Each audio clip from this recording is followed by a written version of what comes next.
Hey guys, welcome back to X-Man Games. So last time I spoke about 5 things Ace Combat 7 got right, so I'll leave the link for that down in the description below if you want to check that out.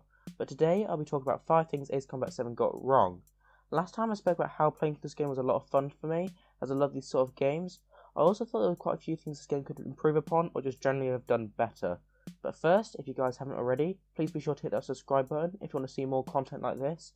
And once again, a big thanks to all my amazing subscribers and to everyone who watches these videos. You're all fantastic. With that said, let's get into it. So the first thing we've got to talk about is the game's ridiculously short length. Last time I spoke about how good the general gameplay and combat is in this game, which I still stand by. I think it's absolutely brilliant.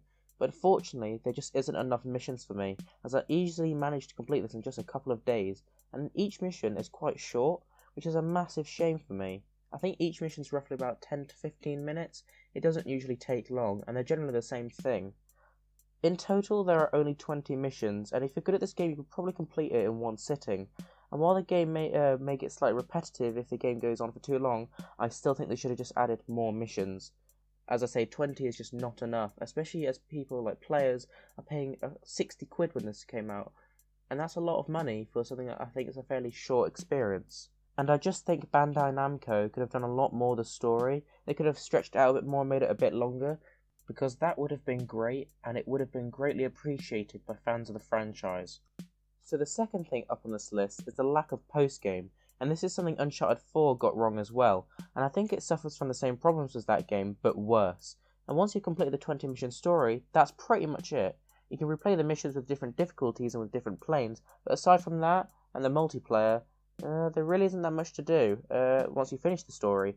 It would have been really nice if they could add some more challenges, and it links back into the previous thing, with just a longer story and game.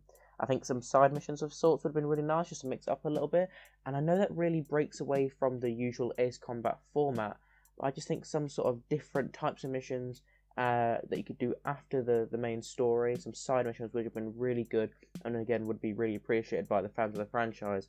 I think it's something they could have added, and I think it's something they should have added. So the next thing on this list is the story itself. So when I criticised Uncharted 4 for its use of story padding and artificial game lengtheners, and that weird use of a flashback, I was really nitpicking there because that is a fantastic story and a fantastic game. Here though, the same can't be said unfortunately. We follow a few characters, a mechanic who flew an aircraft she refurbished during wartime and as a result was sent to a penal unit to repair aircraft. There's a princess from the royal family of the enemy nation, and then there's a scientist dude who's hell-bent on making new technologies based on their best pilot. I'm not going to say much more than this because I don't want to completely ruin the plot for anyone that hasn't played it yet, but anyway, I have to say these characters are not well written at all, and this just makes some of the cutscenes so awkward and just outright boring to watch, which is a huge shame. You'd think the main protagonist, whom you control, would have some story link with the other three, but they just don't. It's just weird. And that mechanic, we only speak to her a couple of times. I say speak, but the protagonist is silent as I say, so all we can hear is her constantly talking in our ear, yabbering, and no one cares. The overall use of story padding, as I said earlier, which is essentially part of a narrative that if you removed it, it wouldn't affect the plot in any way, is so bad here. There's so many irrelevant plot points that really add nothing to the narrative, and overall nothing to the game, that I think they should have just removed outright. So the fourth thing up on this list is the overall difficulty of this game, and while some of you pro Ace Combat players will probably be saying, oh, get good, or you're just bad, I don't think it's me that's the problem. Admittedly, I'm not the best player, but I think the difficulty in this game is a bit of a joke, even on some of the easy missions. Like the 14th mission is such a drag because you're constantly repeating as you just keep getting shot down over and over. Now the thing I'll talk about in the 5th point, which I'll get to in a second, that also makes things harder in terms of difficulty, because you're too unfocused. There's a good reason why I've never attempted to complete this game on harder difficulties, because this game's difficulty gets ridiculously out of hand and can overall sometimes just kill the experience outright for me.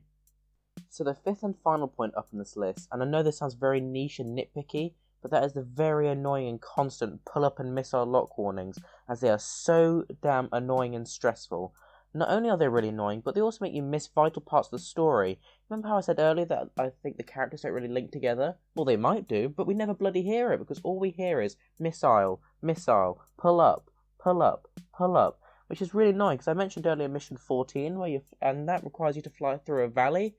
and you're gonna get quite close to the ground at some points, and all you hear is pull up, pull up, pull up, and it just gets so annoying. And then once you break free from, flying low, all you hear is warning over and over again, a missile lock from being tracked down from 40 planes. I know it's deliberate, so it alerts your attention to it, but it just gets so annoying. It feels like every single enemy, as I say, in the map is focused on shooting you only and no one else. It gets very annoying and very repetitive very quickly. So they were my picks for 5 things Ace Combat 7 Skies Unknown got wrong. Let me know what you think down in the comments below. I'll of course be doing more right and wrongs in the future. I was thinking I could do a right and wrong on the first Project Cars, and after that I was thinking I could do a right and wrong on Minecraft at some point, as I had that suggested to me by someone.